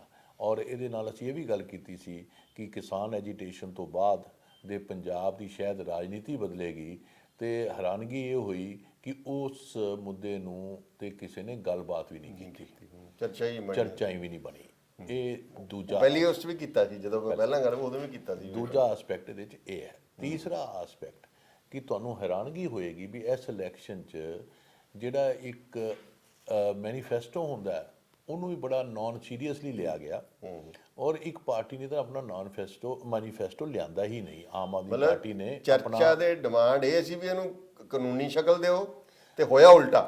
ਉਹਨਾਂ ਨੇ ਆਪਣਾ ਮੈਨੀਫੈਸਟੋ, ਜਿਵੇਂ ਆਮ ਆਦਮੀ ਪਾਰਟੀ ਨੇ ਆਪਣਾ ਮੈਨੀਫੈਸਟੋ ਲਿਆਂਦਾ ਹੀ ਨਹੀਂ। ਔਰ ਅਕਾਲੀ ਦਲ ਨੇ ਆਪਣਾ ਮੈਨੀਫੈਸਟੋ ਕੀਤਾ, ਔਰ 2-4 ਦਿਨ ਪਹਿਲੇ ਕੀਤਾ, ਔਰ ਕਾਂਗਰਸ ਨੇ ਆਖਰੀ ਦਿਨ ਕੀਤਾ। ਸੋ ਮੈਨੂੰ ਇਹ ਲੱਗਦਾ ਹੈ ਕਿ ਵੀ ਮੈਨੀਫੈਸਟੋ ਜਿਹੜਾ ਇੱਕ ਪੋਲੀਟਿਕਸ ਦੀ ਆਈਡੀਓਲੋਜੀ ਦਿਖਾਉਂਦਾ ਉਹ ਮਿਸਿੰਗ ਹੈ। ਔਰ ਇਹ ਸਾਨੂੰ ਨਜ਼ਰ ਵੀ ਆ ਰਿਹਾ ਸੀ ਕਿ ਪਾਰਟੀਆਂ, ਜਿਸ ਤਰ੍ਹਾਂ ਪਾਰਟੀਆਂ ਦੇ ਵਿੱਚ ਇੱਕ ਦੂਜੇ ਵਿਨੇਬਲ ਕੈਂਡੀਡੇਟ ਲੰਬੇ ਦੇ ਚੱਕਰ 'ਚ ਉਹ ਜਿਹੜੇ ਇੱਕ ਪਾਰਟੀ ਤੋਂ ਦੂਜੀ ਪਾਰਟੀ ਲੋਕ ਜਾ ਰਹੇ ਸੀ, ਉੱਥੋਂ ਲੱਗਦਾ ਵੀ ਸੀ ਕਿ ਵੀ ਸ਼ਾਇਦ ਇੱਦਾਂ ਦਾ ਹੋਏਗਾ। ਹੁਣ ਜਿਹੜਾ ਪਹਿਲਾ ਇੰਡੀਕੇਸ਼ਨ ਆਈ ਇਸ ਗੱਲ ਨੂੰ ਸਪੋਰਟ ਕਰਦੇ ਹੋਏ ਕਿ ਵੋਟਿੰਗ ਪਰਸੈਂਟੇਜ ਡਿਕਲਾਈਨ ਹੋਈ ਠੀਕ ਹੈ 5% ਦੇ ਆਸ-ਪਾਸ। ਔਰ ਇਹ ਡਿਕਲਾਈਨ ਦਾ ਪਹਿਲਾ ਇੰਡੀਕੇਸ਼ਨ ਇਹ ਹੁੰਦਾ ਹੈ ਕਿ ਲੋਕ ਜਿਨ੍ਹਾਂ ਨੇ ਵੋਟ ਨਹੀਂ ਪਾਉਣ ਗਏ ਉਹਨਾਂ ਨੂੰ ਲੱਗਾ ਕਿ ਸਾਰੀਆਂ ਪਾਰਟੀਆਂ ਇੱਕੋ ਜਿਹੀਆਂ ਨੇ। ਤੇ ਇੱਥੋਂ ਜਿਹੜੀ ਕੈਂਪੇਨ ਹੋਈ ਇੱਕ ਪਾਰਟੀ ਨੇ ਇਹ ਕੀਤੀ ਕਿ ਅਸੀਂ ਬਦਲਾਵ ਦੀ ਰਾਜਨੀਤੀ ਕਰਾਂਗੇ, ਅਸੀਂ ਬਦਲਾਵ ਹੈਗੇ ਹਾਂ ਆਪ। ਤੇ ਸ਼ਾਇਦ ਉਹ ਵੀ ਇਹ ਗੱਲ ਲੋਕਾਂ ਨੂੰ ਜ਼ਿਆਦਾ ਲੁਭਾ ਨਹੀਂ ਪਾਈ। ਤੇ ਜਿਹੜੇ 5% ਦੀ ਲੋਕ ਨੇ ਸੋਚਿਆ ਵੀ ਘਰ ਬੈਠਣਾ ਚੰਗਾ ਹੈ ਤੇ ਇਹੋ ਜਿਹੀ ਚੇਂਜ ਤੋਂ ਤੋਬਾ। ਤੇ ਉਹਨਾਂ ਨੇ ਉਸ ਚੇਂਜ ਦਾ ਜਿਹੜਾ ਇੱਕ ਨਾਅਰਾ ਸੀ ਉਹਨੂੰ ਨਹੀਂ ਲਿਆ। ਔਰ ਇੱਥੋਂ ਅਸੀਂ ਇਨਫਰੈਂਸ ਡਰਾ ਕਰ ਸਕਦੇ ਹਾਂ, ਗਲਤ ਵੀ ਹੋ ਸਕਦਾ ਕਿ ਲਾਰਜ ਪਾਪੂਲੇਸ਼ਨ 'ਚ ਇਹ ਨਾਅਰਾ ਨਹੀਂ ਚੱਲਿਆ, ਹੋ ਸਕਦਾ। ਉਹਦੇ ਕਾਰਨ ਇੱਕ ਹੋਰ ਵੀ ਹੈ ਕਿ ਜਿਵੇਂ ਆਮ ਆਦਮੀ ਪਾਰਟੀ ਦੀ ਆਪਾਂ ਗੱਲ ਕਰ ਰਹੇ ਹਾਂ, ਕਿਉਂਕਿ ਚੇਂਜ ਦੀ ਗੱਲ ਉਹਨਾਂ ਨੇ ਕੀਤੀ ਵੱਡੇ ਪੱਧਰ ਤੇ। ਉਹਨਾਂ ਦੇ ਜਿਹੜੇ ਕੈਂਡੀਡੇਟ ਸੀ ਉਹ ਜਾਂ ਤਾਂ ਕਾਫੀ ਕੈਂਡੀਡੇਟ ਕਾਂਗਰਸ ਦੇ ਡਰਾਪ ਆਊਟ ਸੀ, ਜਾਂ ਅਕਾਲੀ ਦਲ ਤੋਂ ਡਰਾਪ ਆਊਟ ਸੀ, ਜਾਂ ਰਾਜਨੀਤੀ ਤੋਂ ਅਲੱਗ ਤਰ੍ਹਾਂ ਦੇ ਅਲੱਗ ਰਸਤਿਆਂ ਤੋਂ ਡਰਾਪ ਆਊਟ ਸੀ। ਤੇ ਉਹਨਾਂ ਦੀ ਆਪਣੀ ਵੀ ਐਂਟੀ ਇਨਕੰਬੈਂਸੀ ਉੱਥੇ ਸੀਗੀ। ਸੋ ਉਹ ਬਦਲਾਵ ਨਹੀਂ ਦਿਖਾਉਂਦੇ ਸੀ, ਉਹ ਸਟੇਟਸ ਕੋ ਹੀ ਦਿਖਾਉਂਦੇ ਸੀ। ਸੋ ਇਸ ਕਰਕੇ ਇਹ ਵੀ ਕਾਰਨ ਜਿਹੜਾ ਨਜ਼ਰ ਆਇਆ ਇਹਦੇ 'ਚ। ਔਰ ਇਹਦੇ ਨਾਲ ਜਿਹੜੀ ਇੱਕ ਹੋਰ ਜੁੜੀ ਹੋਈ ਗੱਲ ਜਿਹੜੀ ਸਾਨੂੰ ਇਹ ਜਿਹੜਾ ਹੋਇਆ ਰਿਜ਼ਲਟ, ਇਹਨੂੰ ਮੈਂ ਕਹਿੰਦਾ ਕਿ ਪਹਿਲਾ ਵਰਡਿਕਟ ਜਿਹੜਾ ਆਇਆ ਉਹ ਨੋ ਚੁਆਇਸ ਦਾ ਵਰਡਿਕਟ ਹੈ, ਸਾਡੇ ਕੋਲ ਚੁਆਇਸ ਕੋਈ ਨਹੀਂ। ਦੂਜਾ ਇਹਦੇ ਨਾਲ ਇੱਕ ਅੰਦਰ ਜੇ ਵਰਡਿਕਟ ਇਹ ਹੈਗਾ ਕਿ ਜਿਵੇਂ ਸਾਡੇ ਜਿਹੜੀਆਂ ਪਾਰਟੀਆਂ ਇਨਕੰਬੈਂਟ ਪਾਰਟੀਆਂ ਹੁੰਦੀਆਂ ਨੇ, ਜੇ ਉਹਨਾਂ ਦੇ ਐਮਐਲਏ ਇਨਕੰਬੈਂਟ ਐਮਐਲਏ ਨੇ, ਜੇ ਵੋਟ ਪਰਸੈਂਟੇਜ ਅਸੀਂ ਐਵਰੇਜ 5% ਡਿਕਲਾਈਨ ਹੋਇਆ, ਜਿਹੜੀਆਂ ਦੇ ਕੰਸਟੀਚੁਐਂਸੀ 5 ਤੋਂ 10 ਤੱਕ ਡਿਕਲਾਈਨ ਹੋਇਆ, ਤੇ ਆਮ ਤੌਰ ਤੇ ਦੇਖਿਆ ਜਾਂਦਾ ਵੀ ਇਨਕੰਬੈਂਟ ਐਮਐਲਏ ਜਿਹੜਾ ਹੁੰਦਾ ਹੈ ਉਹਦੇ ਹਾਰਨ ਦੇ ਚਾਂਸ 60 ਤੋਂ 70% ਦੇ ਕਰੀਬ ਵੱਧ ਜਾਂਦੇ ਨੇ ਉਹ ਸੀਟਾਂ ਤੇ। ਅੱਛਾ, ਇਹਦਾ ਮਤਲਬ ਇਹ ਹੈ ਵੀ ਇਹ ਜਿਹੜੇ ਲੋਕਾਂ ਨੇ ਐਂਟੀ ਇਨਕੰਬੈਂਸੀ ਫੈਕਟਰ ਉੱਥੇ ਓਪਰੇਟ ਕੀਤਾ ਹੈ। ਔਰ ਜਿਹੜੇ ਐਮਐਲਏ ਜਿਨ੍ਹਾਂ ਨੇ ਕੰਮ ਨਹੀਂ ਕੀਤਾ ਆਪਣੀ ਕੰਸਟੀਚੁਐਂਸੀਆਂ 'ਚ, ਚਾਹੇ ਉਹ ਰੂਲਿੰਗ ਪਾਰਟੀ ਦੇ ਸੀ, ਚਾਹੇ ਉਹ ਆਮ ਆਦਮੀ ਪਾਰਟੀ ਦੇ ਸੀ, ਕਾਂਗਰਸ ਦੇ, ਚਾਹੇ ਮਤਲਬ ਆਮ ਆਦਮੀ ਪਰ, ਚਾਹੇ ਉਹ ਅਕਾਲੀ ਦਲ ਦੇ ਸੀ। ਔਰ ਇੰਟਰਸਟਿੰਗ ਗੱਲ ਇਹ ਹੈ ਕਿ ਮੈਂ ਤੁਹਾਨੂੰ ਜੇ ਮਾਲਵੇ ਦਾ ਐਗਜ਼ਾਮਪਲ ਦੇਵਾਂ, ਕੋਈ 46 ਕੰਸਟੀਚੁਐਂਸੀ ਦੇ ਆਸ-ਪਾਸ ਵੋਟ ਪਰਸੈਂਟੇਜ 5 ਤੋਂ 10% 'ਚ ਡਿਕਲਾਈਨ ਕੀਤੀ। ਠੀਕ ਹੈ। ਔਰ ਉਹਦੇ ਵਿੱਚ 11-12 ਕੰਸਟੀਚੁਐਂਸੀਜ਼ ਉਹ ਨੇ ਜਿਹੜੀਆਂ ਆਮ ਆਦਮੀ ਪਾਰਟੀ ਦੀ ਸੀ। ਠੀਕ ਹੈ। ਕਾਂਗਰਸ ਦੀਆਂ ਵੀ ਹੈਗੀਆਂ, ਔਰ ਅਕਾਲੀ ਦਲ ਕਿਉਂਕਿ ਘੱਟ ਜਿੱਤੇ ਸੀ ਉਹਨਾਂ ਦੇ ਐਮਐਲਏ ਉਸ ਵੇਲੇ, ਉਹਨਾਂ ਦੇ ਵੀ 3-4-5 ਉਹਨਾਂ ਦੇ ਵੀ ਹੈਗੇ ਨੇ। ਸੋ ਇਹਦਾ ਮਤਲਬ ਇਹ ਹੈ ਵੀ ਇਹ ਜਿਹੜੇ ਕੈਂਡੀਡੇਟ ਨੇ ਥੋੜ੍ਹਾ ਜਿਹਾ ਸੋਚ ਲੈਣ ਵੀ ਸ਼ਾਇਦ ਹਾਰ ਵੀ ਸਕਦੇ ਨੇ, ਤੇ ਇਹਨਾਂ ਦਾ ਭਵਿੱਖ ਜਿਹੜਾ ਹੈ ਇਹਦੇ ਵਿੱਚ ਲੱਗਦਾ ਵੀ ਕੋਈ ਬਹੁਤਾ ਸਿਕਿਉਰ ਨਹੀਂ ਹੈ। ਮਤਲਬ ਉੱਥੇ ਉਹਨਾਂ ਨੇ ਮਤਲਬ ਰੁਚੀ ਘੱਟ ਦਿਖਾਈ, ਜਿਹੜੇ ਵੋਟਰ ਨੇ ਰੁਚੀ ਘੱਟ। ਸੋ ਇਨਕੰਬੈਂਸੀ ਜਿਹੜੀ ਹੈ ਉਹ ਇੱਕ ਆਪਣੇ ਆਪ 'ਚ ਐਂਟੀ ਇਨਕੰਬੈਂਸੀ ਦਾ ਫੈਕਟਰ ਓਪਰੇਟ ਕੀਤਾ। ਇੱਥੋਂ ਇਹ ਲੱਗਦਾ ਕਿ ਐਂਟੀ ਇਨਕੰਬੈਂਸੀ ਜਿਹੜੀ ਤੁਸੀਂ ਪਹਿਲਾਂ ਗੱਲ ਕੀਤੀ ਹੈ ਨਾ ਵੀ ਕਿਉਂਕਿ ਪਾਰਟੀਆਂ ਦੇ ਆਈਡੀਓਲੋਜੀ ਗੈਪ ਸੀ ਤੇ ਉਹਦੇ 'ਚ ਕੋਈ ਮਤਲਬ ਲੋਕਾਂ ਨੂੰ ਇਹ ਫਰਕ ਨਹੀਂ ਲੱਗਿਆ ਵੀ ਕੋਈ ਉਹ ਤਾਂ ਤੁਹਾਡੀ ਉਸ ਨੂੰ ਗੱਲ ਦਾ ਹੀ ਰਿਜ਼ਲਟ ਹੈ ਜਿਹੜੀ ਪਹਿਲਾਂ ਵੀ ਉਹ ਬੱਲੀ ਜੀ ਉਹ ਰਿਜ਼ਲਟ ਇਸ ਤਰ੍ਹਾਂ ਇੱਕ ਐਸਪੈਕਟ ਉਹਦਾ ਰਿਜ਼ਲਟ ਇਸ ਤਰ੍ਹਾਂ ਦਾ ਹੈ ਕਿ ਪਾਰਟੀਆਂ ਨਹੀਂ ਕੰਟੈਸਟ ਕਰ ਰਹੀਆਂ ਸੀ। ਤੁਸੀਂ ਇਲੈਕਸ਼ਨ ਦੀ ਕੈਂਪੇਨ ਹੀ ਇੰਡੀਵਿਜੂਅਲ ਫੇਸਿਸ ਦੇ ਨਾਲ ਕੀਤੀ। ਤੇ ਫਿਰ ਇਸੇ ਕਰਕੇ ਮੈਂ ਜਦੋਂ ਹੁਣ ਤੁਹਾਨੂੰ ਇੰਡੀਵਿਜੂਅਲ ਫੇਸਿਸ ਦੇ ਕਰਕੇ ਮੈਂ ਕੰਸਟੀਚੁਐਂਸੀ ਵਾਈਜ਼ ਐਨਾਲਿਸਿਸ ਕਰ ਰਿਹਾ, ਨਾ ਕਿ ਸਟੇਟ ਪੱਧਰ ਤੇ, ਵੀ ਉੱਥੇ ਦਾ ਜਿਹੜਾ ਕੈਂਡੀਡੇਟ ਹੈ ਉਹਨੂੰ ਹੀ ਐਂਟੀ ਇਨਕੰਬੈਂਸੀ ਫੇਸ ਕਰਨੀ ਪੈਣੀ ਹੈ। ਅੱਗੇ ਤੁਸੀਂ ਦੇਖੋ ਜਦੋਂ ਵੱਡੇ ਲੀਡਰ ਹੁੰਦੇ ਸੀ ਉਹ ਲੋਕਲ ਲੈਵਲ ਦੀ ਐਂਟੀ ਇਨਕੰਬੈਂਸੀ ਨੂੰ ਮੈਚ ਆਊਟ ਕਰ ਜਾਂਦੇ ਸੀ, ਆ ਕੇ ਕਨਵੈਂਸਿੰਗ ਕਰਕੇ ਉਸ ਬੰਦੇ ਦੇ ਹੱਕ 'ਚ ਵੋਟ ਪਵਾ ਦਿੰਦੇ ਸੀ। ਠੀਕ ਹੈ। ਇਸ ਵਾਰ ਉਹ ਵੀ ਕੋਈ ਇੰਨਾ ਜ਼ਿਆਦਾ ਰੁਝਾਨ ਨਜ਼ਰ ਨਹੀਂ ਆਇਆ। ਤਾਂ ਮੈਂ ਇਹ ਜੋ ਹੈਗਾ ਇਹਦਾ ਪਾਕਟ 'ਚ ਸੀਗਾ। ਸੋ ਇਹਦੇ ਨਾਲ ਅਗਲੀ ਗੱਲ ਹੁਣ ਜੁੜੀ ਆ ਜਾਂਦੀ ਹੈ ਕਿ ਜਿਹੜੇ ਉਸ ਵੇਲੇ ਹੁਣ ਜੇ ਆਪਾਂ ਡੇਰਾ ਫੈਕਟਰ ਦੀ ਬੜੀ ਗੱਲ ਹੋਈ ਹੈ ਇਲੈਕਸ਼ਨ ਦੇ ਵਿੱਚ, ਸੋ ਉਹਦੇ 'ਚ ਇੱਕ ਨਜ਼ਰ ਜਿਹੜਾ ਇਹ ਆਉਂਦਾ ਹੈ ਕਿ ਡੇਰਾ ਜਿਹੜੇ ਸੀਗੇ ਉਹ ਮੈਂ ਡੇਰੇ ਫੈਕਟਰ ਤੋਂ ਪਹਿਲੇ ਇੱਕ ਹੋਰ ਗੱਲ ਕਹਿਣਾ ਚਾਹੁੰਦਾ ਕਿ ਇਸ ਇਲੈਕਸ਼ਨ 'ਚ ਆਮ ਤੌਰ 'ਤੇ ਮੰਨਿਆ ਜਾਂਦਾ ਹੈ ਕਿ ਵੋਟਿੰਗ ਪਰਸੈਂਟੇਜ ਰੂਰਲ 'ਚ ਠੀਕ ਰਹੀ, ਅਰਬਨ 'ਚ ਘੱਟ ਗਈ। ਪਰ ਨਹੀਂ, ਤੁਸੀਂ ਡਾਟੇ ਤੋਂ ਇਹ ਦੇਖੋ, ਬੜਾ ਇੰਟਰਸਟਿੰਗ ਹੈ ਕਿ 5 ਤੋਂ 10% ਜਿੱਥੇ ਡਿਕਲਾਈਨ ਹੋਇਆ ਵੋਟਿੰਗ ਦਾ, ਉਹਦੇ 'ਚੋਂ 67% ਅਰਬਨ ਨੇ। ਅੱਛਾ। ਔਰ 67% ਹੀ ਰੂਰਲ ਨੇ। ਕਾਂਸਟੀਚੁਐਂਸੀਆਂ 61% ਕਾਂਸਟੀਚੁਐਂਸੀ ਸੈਮੀ ਅਰਬਨ ਨੇ। ਸੋ ਅਸੀਂ ਇਹ ਕਹਿ ਸਕਦੇ ਹਾਂ ਰੇਸ਼ੋ ਦਾ ਥੋੜਾ ਮੋਟਾ ਫਰਕ ਹੈ ਅਕ੍ਰੋਸ ਬੋਰਡ ਬੋਰਡ ਜਿਹੜੀ ਹੈ VOTING ਪਰਸੈਂਟੇਜ ਥੱਲੇ ਗਈ, ਤੇ ਇਹ ਕੋਈ ਅਰਬਨ ਜਾਂ ਰੂਰਲ ਟ੍ਰੈਂਡ ਇਹਦੇ 'ਚ ਦੇਖ ਕੇ ਕੋਈ ਜਸਟੀਫਿਕੇਸ਼ਨ ਨਾਲ ਲੱਭਣ ਦੀ ਕੋਸ਼ਿਸ਼ ਕੀਤੀ ਜਾਵੇ। ਠੀਕ ਹੈ। ਇਹਦੇ 'ਚ ਨਾਲ ਦੀ ਨਾਲ ਜਿਹੜਾ ਮਾਝਾ ਮਾਲਵਾ ਦੁਆਬਾ ਹੈ, ਇੰਟਰਸਟਿੰਗ ਗੱਲ ਹੈ ਕਿ ਸਾਰਿਆਂ ਨਾਲੋਂ ਜ਼ਿਆਦਾ ਡਿਕਰੀਜ਼ ਵੋਟ ਸ਼ੇਅਰ ਦਾ ਦੁਆਬੇ 'ਚ ਹੋਇਆ। 78% ਕਾਂਸਟੀਚੁਐਂਸੀਆਂ 'ਚ 5 ਤੋਂ 10% ਡਿਕਲਾਈਨ ਹੋਇਆ, ਔਰ ਉਸ ਤੋਂ ਮਾਲਵਾ ਦੂਜੇ ਨੰਬਰ ਤੇ 46 ਕਾਂਸਟੀਚੁਐਂਸੀ ਤੇ 67% ਜਿਹੜੀ ਕਾਂਸਟੀਚੁਐਂਸੀ ਆਸ-ਪੋਸ ਉੱਥੇ ਡਿਕਲਾਈਨ ਹੋਇਆ, ਔਰ ਮਾਝੇ 'ਚ ਕੋਈ 48%, ਮਾਝੇ 'ਚ 48%। ਸੋ ਪਹਿਲੇ ਦੁਆਬਾ, ਦੂਜਾ ਮਾਲਵਾ, ਤੀਜਾ ਮਾਝਾ, ਉਹ 'ਚ ਵੀ ਡਿਕਲਾਈਨ ਦਾ ਤੁਸੀਂ ਇਹ ਸੀਨ ਆਇਆ। ਇਹਦੇ 'ਚ ਅਨਈਵਨਨੈਸ ਨਜ਼ਰ ਆਉਂਦੀ ਹੈ, ਜਦਕਿ ਅਰਬਨ ਰੂਰਲ ਤੇ ਸੈਮੀ ਅਰਬਨ 'ਚ ਨਹੀਂ ਆਉਂਦੀ। ਇਹ ਮੈਂ ਗੱਲ ਇਸ ਕਰਕੇ ਇਹਦੇ ਨਾਲ ਜੋੜ ਦੇਣਾ ਚਾਹੁੰਦਾ ਸੀ। ਔਰ ਹੁਣ ਆ ਗਈ ਗੱਲ ਡੇਰਾ ਫੈਕਟਰ। ਹੁਣ ਡੇਰਾ ਫੈਕਟਰ 'ਚ ਤੁਸੀਂ ਇੰਟਰਸਟਿੰਗ ਇਹ ਦੇਖੋ ਕਿ ਕੋਈ ਆਲਮੋਸਟ ਜਿਹੜੀਆਂ 19 ਸੀਟਾਂ 19-20 ਸੀਟਾਂ ਦੇ ਆਸ-ਪਾਸ ਜਿੱਥੇ ਵੋਟ ਡਿਕਲਾਈਨ ਹੋਇਆ ਹੈ 5 ਤੋਂ 10% 'ਚ, ਉਹਦੇ 'ਚ ਡੇਰਾ ਸੱਚਾ ਸੌਦਾ ਦੀ ਪ੍ਰੈਜ਼ੈਂਸ ਬੜੀ ਹੈ। ਉਸ ਏਰੀਏ 'ਚ ਉਹਦੇ 'ਚ ਔਰ ਉਹਦੇ ਵਿੱਚ ਜਿਹੜੀ ਪ੍ਰੈਜ਼ੈਂਸ ਹੈ ਮਜਬੀ ਸਿੱਖ ਦੀ, ਉਹ ਜਿਹੜੇ ਸਬ ਕਾਸਟ ਨੇ, ਮਜਬੀ ਭਾਈਚਾਰਾ ਜਿਹੜਾ ਹੈ ਉਹ 15% ਤੋਂ ਉੱਪਰ ਹੈ। ਮਾਲਵੇ ਦੀ ਮੇਨ ਔਰ 15% ਤੋਂ ਉੱਪਰ 12 ਕਾਂਸਟੀਚੁਐਂਸੀਆਂ 'ਚ ਉਹ 15% ਤੋਂ ਉੱਪਰ ਹੈ। ਠੀਕ ਹੈ। ਅੱਛਾ, ਉੱਥੇ ਹੀ ਡੇਰੇ ਦਾ ਇਨਫਲੂਐਂਸ ਹੈ, ਉੱਥੇ ਹੀ ਇਹ ਪੋਸਟ ਵੋਟ ਕੰਸਨਟ੍ਰੇਟਿਡ ਹੈ, ਔਰ ਉੱਥੇ ਹੀ ਆਮ ਆਦਮੀ ਪਾਰਟੀ ਜ਼ਿਆਦਾ ਜਿੱਤੀ ਹੋਈ ਹੈ। ਠੀਕ ਹੈ। ਤੇ ਮੈਨੂੰ ਲੱਗਦਾ ਵੀ ਇੱਥੇ ਆਮ ਆਦਮੀ ਪਾਰਟੀ ਨੂੰ ਸ਼ਾਇਦ ਆਪਣੇ ਬੈਕਰੂਮ 'ਚ ਬਹਿ ਕੇ ਸੋਚਣਾ ਪੈਣਾ ਕਿ ਵੀ ਜੇ ਸਾਰੇ ਫੈਕਟਰ ਇਕੱਠੇ ਹੋ ਗਏ ਤੇ ਉਹਨਾਂ ਦੇ ਨਤੀਜਿਆਂ ਦੇ ਕੀ ਅਸਰ ਹੋਏਗਾ। ਸੋ ਇੱਥੇ ਮੈਂ ਇਹ ਦੇਖ ਰਿਹਾ ਕਿ ਇਹ ਨਤੀਜੇ ਜਿਹੜੇ ਆਉਣਗੇ ਇਹਨਾਂ ਕਾਂਸਟੀਚੁਐਂਸੀਜ਼ ਦੇ, ਇਹ ਸ਼ਾਇਦ ਆਊਟਕਮ ਜਿਹੜਾ ਹੋਣਾ ਹੈ ਇਲੈਕਸ਼ਨ ਦਾ ਉਹਨੂੰ ਚੇਂਜ ਕਰ ਦੇ। ਠੀਕ ਹੈ। ਇਹ ਫੈਕਟਰ ਬਿਲਕੁਲ ਨੋਟਿਸ ਕਰਨ ਵਾਲਾ ਹੈਗਾ। ਔਰ ਜਿਹੜੀਆਂ ਮੈਂ ਤੁਹਾਨੂੰ ਪਹਿਲੇ ਵੀ ਕਿਹਾ ਸੀਗਾ ਵੀ ਇਹ 'ਚ 13 ਦੇ ਕਰੀਬ ਕਾਂਸਟੀਚੁਐਂਸੀਜ਼ ਆਪ ਵਾਲੀਆਂ ਇਹਦੇ 'ਚ, ਇਹ ਸਾਰੇ ਜਿੱਥੇ ਡੇਰਾ ਵੀ ਹੈ, ਵੋਟ ਪਰਸੈਂਟੇਜ ਡਿਕਲਾਈਨ ਵੀ ਹੋਇਆ, ਮਜਬੀ ਪਾਪੂਲੇਸ਼ਨ ਵੀ, ਮਜਬੀ ਭਾਈਚਾਰਾ ਉੱਥੇ ਜ਼ਿਆਦਾ ਹੈਗਾ, ਤੇ ਰਵਿਦਾਸੀਆ ਭਾਈਚਾਰਾ ਵੀ ਹੈਗਾ। ਤੇ ਉਹਦਾ ਐਡਵਾਂਟੇਜ ਜਿਹੜਾ ਆਮ ਤੌਰ ਤੇ ਕਿਹਾ ਜਾਂਦਾ, ਮੈਂ ਤਾਂ ਤੁਹਾਨੂੰ ਪਤਾ ਐਕਸਕਲੂਸਿਵ ਕੈਟੇਗਰੀ 'ਚ ਵਿਸ਼ਵਾਸ ਨਹੀਂ ਕਰਦਾ, ਫਿਰ ਵੀ ਜਿਹੜਾ ਲੋਕ ਕਿਆਸ ਜਿਹਾ ਲਗਾਉਂਦੇ ਨੇ ਵੀ ਉਹਦਾ ਫਾਇਦਾ ਕਾਂਗਰਸ ਪਾਰਟੀ ਨੂੰ ਹੋ ਸਕਦਾ, ਮਤਲਬ ਇਹ ਕਹਿ ਦਿੰਦਾ। ਪਰ ਇੰਨੀ ਕਲੀਅਰ ਪੋਲਰਾਈਜੇਸ਼ਨ ਪੰਜਾਬ 'ਚ ਨਹੀਂ ਹੁੰਦੀ। ਤੁਹਾਨੂੰ ਆਪੇ ਹੀ ਨਜ਼ਰ ਆ ਗਿਆ ਕਿ ਮਜਬੀ ਭਾਈਚਾਰਾ ਕੋਈ ਸ਼ਡਿਊਲ ਕਾਸਟ ਦੇ ਜਾਂ ਵੋਟ ਬੈਂਕ ਬਣ ਕੇ ਨਹੀਂ ਗਿਆ, ਇਹਦੇ 'ਚ ਕਿੰਨੇ ਫੈਕਟਰ ਹੋਰ ਵੀ ਇਹਦੇ 'ਚ ਆਏ ਨੇ। ਸੋ ਮੈਨੂੰ ਲਾਰਜਲੀ ਇਹ ਟ੍ਰੈਂਡ ਨਜ਼ਰ ਆਉਂਦਾ ਜਿਹੜਾ ਕਿ ਇੱਥੋਂ ਨਜ਼ਰ ਆਇਆ। ਤਾਂ ਪਹਿਲਾ ਲੈਸਨ ਸਾਨੂੰ ਇੱਥੋਂ ਇਹ ਮਿਲਿਆ ਕਿ ਚੇਂਜ, ਬਦਲਾਵ ਦਾ ਨਾਰਾ ਜਿਹੜਾ ਸੀ, ਲੋਕਾਂ ਨੇ ਸ਼ਾਇਦ ਉਹਨੂੰ ਕਾਰਗਰ ਉਹਨਾਂ ਨਹੀਂ ਹੋਇਆ ਜਿੰਨਾ, ਕਿਉਂਕਿ ਨੋ ਚੁਆਇਸ ਕਿ ਆਪਸ਼ਨ ਸੀਗੀਆਂ। ਤਾਂ ਦਾ ਮਤਲਬ ਫਿਰ ਵੀ ਜ਼ੋਰ ਨਾਲ ਵੋਟ ਪੈਣੀ ਚਾਹੀਦੀ ਸੀ, ਵਧਣੀ ਚਾਹੀਦੀ ਸੀ, ਪਰ ਇਹ ਸਗੋਂ ਘਟ ਗਈ। ਔਰ ਘਟੀ ਵੀ ਉੱਥੇ ਤੁਸੀਂ ਇੰਟਰਸਟਿੰਗ ਹੋ ਰਿਹਾ ਜਿੱਥੇ ਹਾਈ ਘਟੀ ਹੈ, ਹਾਈ ਪਰਸੈਂਟੇਜ ਹੈ, ਉੱਥੇ ਪਿਛਲੀ ਵਾਰ ਆਮ ਆਦਮੀ ਪਾਰਟੀ ਵੀ ਸੀ, ਕਾਂਗਰਸ ਵੀ ਸੀ। ਐਂਟੀ ਇਨਕੰਬੈਂਸੀ ਵੋਟ ਹੋ ਸਕਦੀ ਹੈ। ਮੈਂ ਇਸੇ ਕਰਕੇ ਕਹਿ ਰਿਹਾ ਵੀ ਐਂਟੀ ਇਨਕੰਬੈਂਟ ਵੋਟ ਜਿਹੜੀ ਸੀ, ਪਹਿਲੇ ਵੀ ਕਿਹਾ, ਐਮਐਲਏਆਂ ਦੇ ਖਿਲਾਫ ਹੀ ਸੀ।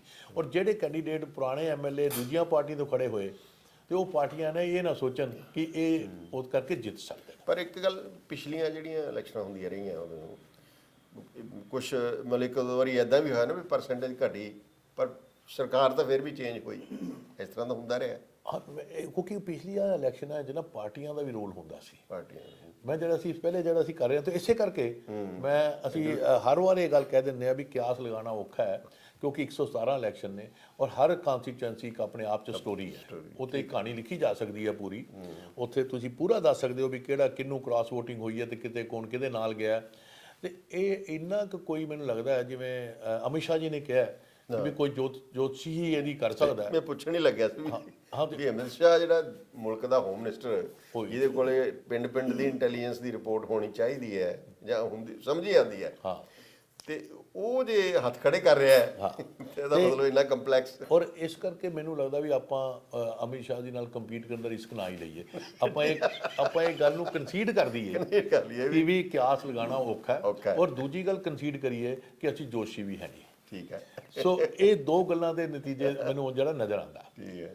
ਤੇ ਪਰ ਫਿਰ ਇੱਕ ਪੋਲੀਟੀਕਲ ਮਿਸਐਡਵੈਂਚਰ ਕਰ ਲੈਂਦੇ ਆ। ਹਾਂ, ਫਿਰ ਵੀ ਕੁਝ ਨਾ ਕੁਝ ਤਾਂ ਇੰਡੀਕੇਸ਼ਨਸ ਹੈਗੀਆਂ ਇੰਡੀਕੇਸ਼ਨ ਹੈਗੀਆਂ ਵੀ ਇੱਥੇ ਤੋਂ ਇਹ ਹੈ ਇੰਡੀਕੇਸ਼ਨ ਵੀ ਕੰਟੈਸਟ ਜਿਹੜਾ ਹੈ, ਜਿਹੜੀ ਜਿਸ ਤਰ੍ਹਾਂ ਕਿਹਾ ਜਾ ਰਿਹਾ ਸੀਗਾ, ਤੁਹਾਡੇ ਓਪੀਨੀਅਨ ਸਰਵੇ ਆ ਰਹੇ ਸੀ ਕਿ ਆਮ ਆਦਮੀ ਪਾਰਟੀ ਕੋਈ ਕੰਟੈਸਟ ਨਹੀਂ, ਇਹ ਮੈਜੋਰਟੀ 'ਚ ਆ ਰਹੇ ਨੇ, ਕਲੀਅਰ ਉਹਦੇ ਆ ਰਹੇ ਜਿਹਨੇ ਆਲਮੋਸਟ ਜਿਹੜੇ ਬਹੁਤੇ ਸਰਵੇ ਇਹੀ ਕਹਿ ਰਹੇ ਸੀ। ਇਹੀ ਕਹਿ ਰਹੇ ਸੀ। ਔਰ ਮੈਨੂੰ ਇਹ ਲੱਗਦਾ ਵੀ ਇਹ ਕੋਈ ਸ਼ਾਇਦ ਠੀਕ ਨਹੀਂ ਰਹੇਗਾ ਸਰਵੇ ਹੋਣਗੇ, ਕਿਉਂਕਿ ਕੰਟੈਸਟ ਨਜ਼ਰ ਆਉਂਦਾ ਕੰਟੈਸਟ ਨਾਲ ਕਿ ਵੀ ਅਕਾਲੀ। ਤੁਸੀਂ ਵੈਸੇ ਜਿਹੜੀ ਆਪਾਂ ਪੋਲਿੰਗ ਤੋਂ ਪਹਿਲਾਂ ਆਪਾਂ ਟਾਕਸ ਕੀਤੀ ਸੀ, ਤੁਸੀਂ ਉਹਦੇ 'ਚ ਵੀ ਇਹ ਕਿਹਾ ਸੀ ਕਿ ਮੈਨੂੰ ਤਾਂ ਕੰਟੈਸਟ ਨਜ਼ਰ ਆਉਂਦਾ। ਕੰਟੈਸਟ ਹੈਗਾ ਅਕਾਲੀ ਦਲ ਦਾ, ਆਮ ਆਦਮੀ ਪਾਰਟੀ।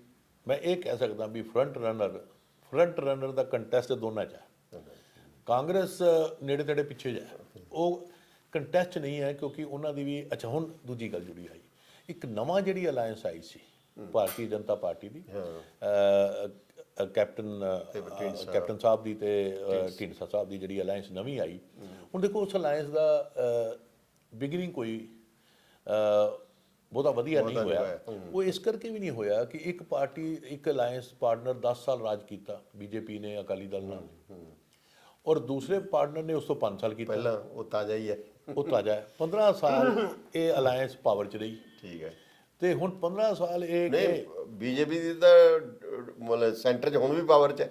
ਹਾਂ, ਸੈਂਟਰ 'ਚ ਹੈ, ਪਰ ਮੈਂ ਇਹ ਕਹਿ ਰਿਹਾ ਕਿ ਪੰਜਾਬ 'ਚ ਉਹ 10 ਸਾਲ ਜਦੋਂ ਅਕਾਲੀ ਬੀਜੇਪੀ ਦਾ ਰਾਜ ਰਿਹਾ, ਹੁਣ ਨਾ ਤਾਂ ਉਸ ਚੰਗੇ ਕੰਮ ਉਸ ਵੇਲੇ ਦੇ ਓਨ ਕਰ ਸਕਦੇ ਨੇ ਕਿਉਂਕਿ ਉਹਨਾਂ ਤੋਂ ਅਲੱਗ ਹੋ ਗਏ, ਤੇ ਜਿਹੜਾ ਐਂਟੀ ਇਨਕੰਬੈਂਸੀ ਦਾ ਭਾਰ ਤਾਂ ਹੈ ਹੀ ਹੈ, ਚੰਗੇ ਕੰਮ ਓਨ ਨਹੀਂ ਕਰ ਪਾਏ ਕਿਉਂਕਿ ਜੋ ਉਸ 10 ਸਾਲ ਦੇ ਵਿੱਚ ਮੇਰਾ ਕਹਿਣਾ ਵੀ ਇਹਨਾਂ ਦੀ ਡਬਲ ਐਂਟੀ ਇਨਕੰਬੈਂਸੀ ਨਹੀਂ ਉਹ ਹੈਗੀ। ਪਰ ਮੈਂ ਪੰਜਾਬ ਦੇ ਕੰਟੈਕਟ ਜਾਣ ਕੇ ਇਹ ਗੱਲ ਕਹਿ ਰਿਹਾ ਕਿ ਅਕਾਲੀ ਦਲ ਦੇ ਨਾਲ ਅਲਾਇੰਸ ਨਾ ਕਰਕੇ ਨਾ ਉਹਦੇ ਫਾਇਦੇ ਕਾਊਂਟ ਕਰ ਪਾਏ, ਪਰ ਨੁਕਸਾਨ ਜਿਹੜੇ ਸੀ ਉਹ ਹੋ ਗਿਆ, ਉਹ ਪਈ ਹੈ। ਉਹ ਪਈ। ਮੈਂ ਇਹ ਗੱਲ ਕਹਿਣ ਦੀ ਕੋਸ਼ਿਸ਼ ਕਰ ਰਿਹਾ ਵੀ ਜੇ ਉਹਨੂੰ ਓਨ ਕਰ ਲੈਣ ਤੇ ਉਸ 10 ਸਾਲ 'ਚ ਜਿਹੜੀ ਡਿਵੈਲਪਮੈਂਟ ਹੋਈ, ਜਿਹਨੂੰ ਮਤਲਬ ਅਕਾਲੀ ਦਲ ਨੇ ਆਪਣਾ ਮੇਨ ਮੁੱਦਾ ਬਣਾਇਆ, ਅਕਾਲੀ ਦਲ ਨੇ ਬਣਾਇਆ ਇਹ ਵੀ ਅਸੀਂ ਇਹ ਡਿਵੈਲਪਮੈਂਟ ਕੀਤੀ ਪੰਜਾਬ 'ਚ ਕਿ ਅਸੀਂ ਆਪਣਾ ਰੋਡਸ ਬਣਾਈਆਂ, ਅਸੀਂ 에ਅਰਪੋਰਟ ਬਣਾਏ, ਅਸੀਂ ਪਾਵਰ ਸਰਪਲਸ ਕੀਤਾ, ਬੀਜੇਪੀ ਨੇ ਮੁੱਦਾ ਨਹੀਂ ਲਿਆ, ਅਸੀਂ ਗਵਰਨੈਂਸ ਰਿਫਾਰਮਸ ਕੀਤੇ, ਅਸੀਂ ਲੋਕਾਂ ਨੂੰ ਰਾਈਟ ਟੂ ਸਰਵਿਸ ਐਕਟ ਦਿੱਤਾ, ਅਸੀਂ ਇਹ ਸਾਰੇ ਕੰਮ ਕੀਤੇ। ਤੇ ਇਹ ਬੀਜੇਪੀ ਨੂੰ ਇਹਦਾ ਫਾਇਦਾ ਹੋ ਸਕਦਾ ਸੀ ਵੀ ਅਸੀਂ ਉਹ ਕੰਮ ਕੀਤੇ, ਥੋੜਾ ਬਹੁਤ ਕੋਸ਼ਿਸ਼ ਵਿੱਚੋਂ ਕੀਤੀ ਵੀ ਸੜਕਾਂ ਦੇ ਪੈਸੇ ਅਸੀਂ ਦਿੱਤੇ ਸੀ, ਇਦਾਂ ਦੀ ਕਿਤੇ ਗੱਲ ਆਪਣਾ ਛਿੜਕਾਵ ਕੀਤਾ। ਤੇ ਦੇਖੋ ਇਹ ਇੱਕ ਕਿਹੜੀ ਤੁਸੀਂ ਸਪੌਟ ਤੇ ਫਸ ਗਏ ਕਿ ਨਾ ਗੇਮ ਦਾ ਫਾਇਦਾ ਲੈ ਸਕੇ, ਨੁਕਸਾਨ ਹੋ ਗਿਆ। ਅੱਛਾ, ਇਦਾਂ ਹੀ ਕੈਪਟਨ ਸਾਹਿਬ ਕਿ 5 ਸਾਲ ਉਹਨਾਂ ਨੇ 4.5 ਸਾਲ ਆਪ ਕਹਿੰਦੇ ਰਹੇ ਅਸੀਂ ਬੜੇ ਚੰਗੇ ਕੰਮ ਕੀਤੇ ਨੇ, ਉਹ ਚੰਗੇ ਕੰਮਾਂ ਦਾ ਫਾਇਦਾ ਨਹੀਂ ਲੈ ਪਾਏ, ਉਹ ਚੰਨੀ ਫੇਸ ਹੋ ਗਿਆ, ਮਰਜ ਹੋ ਗਿਆ, ਉਹ ਵੀ ਨੁਕਸਾਨ ਹੋ ਗਿਆ। ਤੇ ਢੀਂਡਸਾ ਸਾਹਿਬ ਤਾਂ ਬਿਲਕੁਲ ਪਾਰਟਨਰ ਸੀਗੇ ਅਕਾਲੀ ਦਲ ਦੇ। ਸੋ ਇਹ ਜਿਹੜੀ ਅਲਾਇੰਸ ਦਾ ਉਲਟਾ ਹੁੰਦਾ ਰਿਹਾ ਵੀ ਉਹ ਸਟੇਜ ਤੇ ਖੜ ਕੇ ਜਿਹੜੀ ਬੀਜੇਪੀ ਦੀ ਸਟੇਜ ਤੇ ਉਹ ਕਾਂਗਰਸ ਨੂੰ ਰਗੜਾ ਲੈ ਰਿਹਾ ਵੀ ਕਾਂਗਰਸ ਨੇ ਕੁਝ ਨਹੀਂ ਕੀਤਾ ਤੇ ਕੈਪਟਨ ਸਾਹਿਬ ਨਾਲ ਬੈਠੇ ਆ। ਔਰ ਨਹੀਂ, ਪਰ ਉਹਦੇ ਇਹ ਗੱਲ ਬਲੀ ਜੀ ਤੁਸੀਂ ਇਹਦੇ 'ਚ ਭੁੱਲ ਰਹੇ ਹੋ ਕਿ ਕੈਪਟਨ ਸਾਹਿਬ ਨੇ ਬੀਜੇਪੀ ਦੀ ਸਟੇਜ ਤੋਂ ਇਹ ਦੱਸਿਆ ਵੀ ਕਾਂਗਰਸ ਪਾਰਟੀ ਨੇ ਸਾਰੇ ਮੈਨੀਫੈਸਟੋ ਪੂਰਾ ਕੀਤਾ। ਸਟੇਜ ਬੀਜੇਪੀ ਦੀ ਸੀ ਤੇ ਤੁਸੀਂ ਕਾਂਗਰਸ ਦੇ ਮੈਨੀਫੈਸਟੋ ਤੇ ਪੂਰੇ ਕਰਨ ਦੀ ਗੱਲ ਕਰ ਰਹੇ ਸੀ। ਉਹ ਕਹਿ ਰਹੇ ਕੁਝ ਨਹੀਂ ਕੀਤਾ। ਉਹ ਕਹਿੰਦੇ ਵੋਟਰ ਨੂੰ ਫਿਰ ਇਹਦੇ 'ਚ ਵੋਟਰ ਕਹਿੰਦਾ ਮੈਂ ਇਧਰ ਜਾਊਂ ਕਿ ਉਧਰ ਜਾਊਂ, ਤੁਸੀਂ ਆਪੇ ਹੀ ਵੋਟਰ ਨੂੰ ਕਿਹਾ ਵੀ ਤੁਮ ਇਧਰ ਨਹੀਂ ਆਓ। ਇਹ ਇੱਕ ਲੈਵਲ ਤੇ ਜਿਹੜੇ ਮੈਨੂੰ ਲੱਗਾ ਵੀ ਇਹ ਇੱਕ ਕਨਫਿਊਜ਼ਨ ਰਹੀ ਹੈ ਇਸ ਅਲਾਇੰਸ ਦੀ। ਲੇਟ ਸਟਾਰਟ ਸੀ। ਨੰਬਰ 2, ਇਹਦੇ ਤੇ ਕੋਈ ਕਾਮਨ ਮਿਨੀਮਮ ਪ੍ਰੋਗਰਾਮ ਨਹੀਂ ਬਣਿਆ ਜਿਹੜਾ ਕਿ ਪਬਲਿਸਾਈਜ਼ ਚੰਗਾ ਹੋ ਸਕੇ। ਔਰ ਪਰ ਇੱਕ ਐਡਵਾਂਟੇਜ ਜਿਹੜਾ ਦੇਖਿਆ ਜਾ ਰਿਹਾ ਹੈ, ਜਿਹੜਾ ਇਹ ਸੋਚ ਰਹੇ ਨੇ ਵੀ ਅਰਬਨ ਹਿੰਦੂ ਤੇ ਸੈਮੀ ਅਰਬਨ ਚ ਉੱਥੇ ਪੋਲਰਾਈਜੇਸ਼ਨ ਦੇ ਟ੍ਰੈਂਡ ਨਜ਼ਰ ਆਏ, ਕਿਸੇ ਹੱਦ ਤੱਕ ਨਜ਼ਰ ਆਏ ਨੇ, ਤੇ ਉਹਦਾ ਫਾਇਦਾ ਉਹਦੇ ਚ ਮੈਨੂੰ ਲੱਗਦਾ ਕਿ ਪ੍ਰੈਜ਼ੈਂਟ ਕਾਂਗਰਸ ਗਵਰਨਮੈਂਟ ਦੀ ਐਂਟੀ ਇਨਕੰਬੈਂਸੀ ਵੀ ਰਲੀ ਹੋਈ ਹੈ ਉਹਦੇ ਚ। ਅਰਬਨ ਦੇਖੋ ਜੀ, ਉਹ ਤਾਂ ਕਾਮਨ ਡਿਨੋਮੀਨੇਟਰ, ਉਹ ਤਾਂ ਕਾਮਨ ਹੈ। ਤੁਸੀਂ ਇਹ ਤਾਂ ਮੰਨ ਹੀ ਲਓ ਕਿ ਵੀ ਖਾਲੀ ਤੁਸੀਂ ਆਖਿਰ ਤੇ ਜਿਹੜੇ ਚਿਹਰੇ ਬਦਲ ਕੇ ਸੋਚੋ ਕਿ ਲੋਕੀ ਸੋਚਣਗੇ ਵੀ ਸਾਰਾ ਕੁਝ ਪਿਛਲੇ 4.5 ਸਾਲ ਜੋ ਹੋਇਆ ਉਹਨੂੰ ਅਸੀਂ ਭੁੱਲ ਜਾਈਏ। ਇੰਡੀਵਿਜੂਅਲ ਐਮਐਲਏਆਂ ਦੀ ਐਂਟੀ ਇਨਕੰਬੈਂਸੀ ਥੱਲੇ ਸੀਗੀ ਇਸ ਪਾਰਟੀ ਵਿੱਚ। ਉਹ ਐਂਟੀ ਇਨਕੰਬੈਂਸੀ ਵਾਸ ਦ ਕਾਮਨ ਡਿਨੋਮੀਨੇਟਰ ਇਨ ਦਿਸ ਇਲੈਕਸ਼ਨ, ਕਾਮਨ ਡਿਨੋਮੀਨੇਟਰ ਸੀਗਾ। ਤੇ ਉਹਦੇ 'ਚ ਇਹ ਐਕਸਪੈਕਟ ਕਰਨਾ ਵੀ ਲੋਕ ਭੁੱਲ ਜਾਣਗੇ ਤੇ ਜਾਂ ਉਹ ਚੰਨੀ ਜੀ ਦਾ ਚਿਹਰਾ ਦੇਖ ਕੇ ਜਾਂ ਗਰਾਊਂਡ ਰਿਐਲਿਟੀ ਤਾਂ ਉਹੀ ਖੜੀਆਂ ਜਾਂ ਕੈਪਟਨ ਸਾਹਿਬ ਦਾ ਚਿਹਰਾ ਦੇਖ ਕੇ ਨਾ ਦੇਖ ਕੇ ਵੋਟ ਪਾਣਗੇ, ਇਦਾਂ ਦੀ ਕੋਈ ਗੱਲ ਨਹੀਂ ਹੋਇਆ ਕਰਦੀ। ਲੋਕਾਂ ਦਾ ਆਪਣਾ ਇੱਕ ਐਕਸਪੀਰੀਅੰਸ ਹੁੰਦਾ ਇੱਕ। ਸੋ ਮੈਨੂੰ ਲੱਗਦਾ ਵੀ ਆਉਣ ਵਾਲੇ ਨਤੀਜੇ ਜਿਹੜੇ ਹੋਣਗੇ ਇਹ ਸਰਪ੍ਰਾਈਜ਼ਿੰਗ ਤਾਂ ਹੋਣਗੇ। ਕਈ ਵੱਡੇ ਵੱਡੇ ਦਿੱਗਜ ਜਿਹੜੇ ਨੇ ਇਸ ਇਲੈਕਸ਼ਨ 'ਚ ਉਲਟ ਸਕਦੇ ਨੇ। ਔਰ ਇਹਦੇ 'ਚ ਮੈਂ ਸਮਝਦਾ ਕਿ ਵੀ ਇੱਕ ਕਿਸਮ ਦਾ ਇਹ ਇਲੈਕਸ਼ਨ ਦਾ ਜਿਹੜਾ ਰਿਜ਼ਲਟ ਹੋਊਗਾ ਇਹ ਫਿਊਚਰ ਪੰਜਾਬ ਦੀ ਰਾਜਨੀਤੀ ਤੇ ਜਿਹੜੇ ਚਿੰਤਕ ਨੇ ਜਾਂ ਐਕਸਪਰਟਸ ਨੇ ਜਾਂ ਰਾਜਨੇਤਾ ਨੇ ਇਹ ਸੋਚਣਾ ਪਏਗਾ ਕਿ ਜੇ ਅਸੀਂ ਪੰਜਾਬ 'ਚ ਪੈਰਾਡਾਈਮ ਸ਼ਿਫਟ ਲਿਆਉਣਾ ਹੈ ਤੇ ਸਾਨੂੰ ਥੋੜ੍ਹੀ ਜਿਹੀ ਆਪਣੀ ਪੋਲਿਟਿਕਸ ਨੂੰ ਸੀਰੀਅਸਲੀ ਲੈਣਾ ਪੈਣਾ ਹੈ। ਅਸੀਂ ਪੋਲਿਟਿਕਸ ਨੂੰ ਖਾਲੀ ਵਿਨੇਬਿਲਿਟੀ ਨਾਲ ਜੋੜ ਕੇ ਦੇਖਾਂਗੇ ਤੇ ਸ਼ਾਇਦ ਪੰਜਾਬ ਲਈ ਕੋਈ ਚੰਗਾ ਨਹੀਂ ਕਰ ਪਾਵਾਂਗੇ। ਤੇ ਇਹਦੇ ਲਈ ਮੈਨੂੰ ਲੱਗਦਾ ਵੀ ਇੱਕ ਸੋਚ ਵਿਚਾਰ ਕਰਨਾ ਪਏਗਾ ਔਰ ਹੋਰ ਵੀ ਜਿਹੜੇ ਸਾਰੇ ਲੋਕ ਨੇ ਇਸ ਬਾਰੇ ਸੋਚਣ ਕਿ ਆਉਣ ਵਾਲੀ ਸਰਕਾਰਾਂ ਜਿਹੜੀਆਂ ਨੇ ਉਹ ਪੈਰਾਡਾਈਮ ਸ਼ਿਫਟ ਕੀ ਐਗਰੀਕਲਚਰ ਨੂੰ ਰੀਜਨਰੇਟ ਕਿੱਦਾਂ ਕਰਨਾ, ਇੰਡਸਟਰੀ ਦੇ ਯੂਥ ਨੂੰ ਕਿੱਦਾਂ ਪ੍ਰੋਡਕਟਿਵਲੀ ਇੰਗੇਜ ਕਰਨਾ। ਖਾਲੀ ਇਹ ਕਹਿ ਦੇਣਾ ਕਿ ਅਸੀਂ ਯੂਥ ਨੂੰ ਕੈਨੇਡਾ ਨਹੀਂ ਜਾਣ ਦੇਣਾ, ਜਦ ਕਿ ਅਸੀਂ ਤਾਂ 1875 ਦਾ ਸਾਡਾ ਤਾਂ ਹਿਮਾਲਿਆ ਤੇ ਵੀ ਸ਼ੇਰੇ ਪੰਜਾਬ ਢਾਬਾ ਹੈ। ਤੇ ਸਾਨੂੰ ਜੇ ਪੰਜਾਬੀਆਂ ਨੂੰ ਇਹ ਕਹਿ ਦੇਣਾ ਵੀ ਤੁਸੀਂ ਦੁਨੀਆ ਨੂੰ ਐਕਸਪਲੋਰ ਨਹੀਂ ਕਰੋਗੇ, ਇਹ ਆਪਣੇ ਆਪ 'ਚ ਬੜਾ ਪਿੱਛੇ ਵਾਲੀ ਸੋਚ ਹੈ। ਇਹਦੇ 'ਚ ਜੇ ਸਾਡੇ ਸਾਰੇ ਮਿਡਲ ਕਲਾਸ ਦੇ ਬੱਚੇ ਬਾਹਰ ਜਾ ਕੇ ਪੜ੍ਹ ਸਕਦੇ ਨੇ, ਉੱਥੇ ਨੌਕਰੀਆਂ ਕਰ ਸਕਦੇ ਨੇ, ਕਿਸਾਨ ਦਾ ਬੱਚਾ ਵੀ ਕਿਉਂ ਨਾ ਜਾਏ। ਉਹਦੇ ਲਈ ਸਾਨੂੰ ਚੰਗੀ ਸਿੱਖਿਆ ਦੇਣੀ ਪੈਣੀ ਹੈ, ਕੁਆਲਿਟੀ ਐਜੂਕੇਸ਼ਨ, ਚੰਗੇ ਸਕਿੱਲ, ਸੋ ਦੈਟ ਕਿ ਉਹ ਬਾਹਰ ਜਾ ਕੇ ਉਹ ਵੀ ਆਪਣਾ ਚੰਗਾ ਆਪਣੀ ਜਗ੍ਹਾ ਬਣਾ ਸਕਣ। ਤੇ ਇਹ ਖਾਲੀ ਇਹ ਕਹਿ ਦੇਣਾ ਮੋਬਿਲਿਟੀ ਰੋਕ ਦਿਆਂਗੇ ਤੇ ਇਹ ਮੈਨੂੰ ਲੱਗਦਾ ਚੰਗੀ ਸੋਚ ਨਹੀਂ ਸੀ। ਔਰ ਇਸ ਇਲੈਕਸ਼ਨ 'ਚ ਪ੍ਰਚਾਰ ਵੀ ਹੋਇਆ। ਤੇ ਮੈਂ ਸਮਝਦਾ ਵੀ ਇਸ ਵੇਲੇ ਸਾਨੂੰ ਇਸ ਬਾਰੇ ਜ਼ਿਆਦਾ ਚਿੰਤਾ ਕਰਨੀ ਚਾਹੀਦੀ ਹੈ ਕਿ ਵੀ ਇਹ ਇਲੈਕਸ਼ਨ ਤਾਂ ਹੋ ਗਿਆ, ਹੁਣ ਪੰਜਾਬ ਦੇ ਭਵਿੱਖ ਬਾਰੇ ਸੋਚਣਾ ਪਏਗਾ। ਚਾਹੇ ਮੈਨੀਫੈਸਟੋ ਨਹੀਂ ਆਏ ਤੇ ਇਸ ਸਰਕਾਰਾਂ ਨੂੰ ਆਪਣਾ ਨਵਾਂ ਮੈਨੀਫੈਸਟੋ ਬਣਾਉਣਾ ਪਏਗਾ, ਜਿਹੜੀ ਵੀ ਸਰਕਾਰ ਪਾਵਰ 'ਚ ਆਏ ਤੇ ਉਹਦੀ ਹੈਲਪ ਲੈਣੀ ਚਾਹੀਦੀ ਹੈ ਐਕਸਪਰਟਸ ਦੀ, ਦੂਜਿਆਂ ਦੀ। ਇੱਕ ਨਵਾਂ ਮੈਨੀਫੈਸਟੋ ਬਣਾਉਣ, ਇੱਕ ਵਿਜ਼ਨ ਆਪਣੀ ਬਣਾਉਣ ਜਿਹਦੇ ਕਰਕੇ ਪੰਜਾਬ ਅੱਗੇ ਜਾ ਸਕੇ। ਪਰ ਉਹ ਜਿਹੜੀ ਆਪਾਂ ਪਹਿਲਾਂ ਗੱਲ ਕੀਤੀ ਹੈ ਨਾ ਵੀ ਜਿਹੜੀ ਚੇਂਜ ਦਾ ਮਤਲਬ ਜਦੋਂ ਹੁੰਦਾ ਹੈ ਵੀ ਕੀ ਇੰਡੀਵਿਜੂਅਲ ਚੇਂਜ ਕਰਨਾ ਕਿ ਪਾਰਟੀ ਕਰਨੀ ਹੈ ਕਿ ਪਾਰਟੀ ਦਾ ਏਜੰਡਾ ਤੇ ਪ੍ਰੋਗਰਾਮ ਕਰਨਾ, ਤੇ ਉਹ ਏਜੰਡਾ ਤੇ ਪ੍ਰੋਗਰਾਮ ਤਾਂ ਗਾਇਬ ਸੀ ਇਸ ਵਾਰ ਹੈ ਨਾ। ਉਹ ਫਿਰ ਉਹੀ ਰਹਿ ਗਿਆ ਫਿਰ ਵੀ ਕਿਸੇ ਦਾ ਕੋਈ ਪਾਰਟੀ ਪਸੰਦ ਆ, ਕਿਸੇ ਦਾ ਇੰਡੀਵਿਜੂਅਲ ਪਸੰਦ ਆ ਗਿਆ, ਇੰਡੀਵਿਜੂਅਲ ਤੇ ਜ਼ਿਆਦਾ ਆ ਗਈ ਫਿਰ। ਬਿਲਕੁਲ ਇਸੇ ਕਰਕੇ ਜਿਹੜਾ ਅਸੀਂ ਕਹਿੰਦੇ ਹਾਂ ਵੀ ਚੇਂਜ ਜਿਹੜੀ ਹੈ ਨੀਲੀ ਪੱਗ ਤੋਂ ਸਫੇਦ ਪੈਗ ਜਾਂ ਉੱਥੋਂ ਸਫੇਦ ਟੋਪੀ, ਇਹ ਚੇਂਜ ਨਹੀਂ ਹੋਇਆ ਕਰਦੀ। ਸੋ ਇਸ ਕਰਕੇ ਬਦਲਾਵ ਦੀ ਜਿਹੜੀ ਹੈ ਕਿ ਬਦਲਾਵ ਜਿਹੜੀ ਆਪਾਂ ਪਹਿਲੇ ਗੱਲ ਕੀਤੀ ਹੈ ਕਿ ਵੀ ਬਦਲਾਵ ਜਿਹੜਾ ਹੈ ਕਿ ਉਹ ਲੋਕਾਂ ਦੀ ਵੈਲਬੀਇੰਗ ਜਾਂ ਉਹਨਾਂ ਦੀ ਲਾਈਫ ਨੂੰ ਕਿੱਦਾਂ ਸੁਧਾਰੇਗਾ, ਉਹਦੇ ਬਾਰੇ ਕੋਈ ਸੀਰੀਅਸ ਡਿਬੇਟ ਹੋਇਆ ਮੈਨੂੰ ਲੱਗਦਾ ਇਸ ਰਾਜਨੀਤੀ 'ਚ, ਇਸ ਇਲੈਕਸ਼ਨ 'ਚ ਨਹੀਂ ਹੋਇਆ। ਤੇ ਫਿਊਚਰ ਦੀ ਰਾਜਨੀਤੀ 'ਚ ਹੋਣ ਲਈ ਉਮੀਦ ਕਰਦੇ ਹਾਂ। ਅੱਛਾ, ਇੱਕ ਜਿਹੜੀ ਪੋਲਿੰਗ ਘੱਟ ਹੋਈ ਹੈ ਉਹਦਾ ਕੀ, ਜਿਹੜੀ ਵੱਡੀਆਂ ਕਿਸਾਨ ਯੂਨੀਅਨ ਹੈਗੀਆਂ ਨੇ, ਜਿਹੜੇ ਵੱਡੇ ਧੜੇ ਸੀ BKU ਦੇ ਜਾਂ ਕਿਸਾਨ ਜਥੇਬੰਦੀਆਂ ਦੇ, ਉਹਨਾਂ ਨੇ ਬਹੁਤ ਕੰਸਿਸਟੈਂਟ ਇਹ ਕੀਤੀ ਕੰਪੇਨ ਕਿ ਅਸੀਂ ਨਹੀਂ ਪਾਰਟਿਸਿਪੇਟ ਕਰਨਾ, ਇਹ ਕੋਈ ਫਾਇਦਾ ਨਹੀਂ ਪਾਰਟੀਆਂ ਦਾ, ਕੁਝ ਨਹੀਂ ਕਰ ਸਕਦੇ। ਤੇ ਉਹਦੇ 'ਚੋਂ ਦੇਖੋ ਬਰਨਾਲੇ ਉਹਨਾਂ ਨੇ ਪੋਲਿੰਗ ਤੋਂ ਮੇਰੇ ਖਿਆਲ 4 ਕੁ ਦਿਨ ਪਹਿਲਾਂ 1 ਲੱਖ ਦਾ ਕੱਟ ਕੀਤਾ ਉਗਰਾਹਾਂ ਨੇ। ਉਹਦਾ ਵੀ ਕੁਛ ਹੱਦ ਤੱਕ ਰੋਲ ਹੋ ਸਕਦਾ ਹੈ ਇਹਦਾ ਪੋਲਿੰਗ ਘੱਟ ਹੋਣ 'ਚ।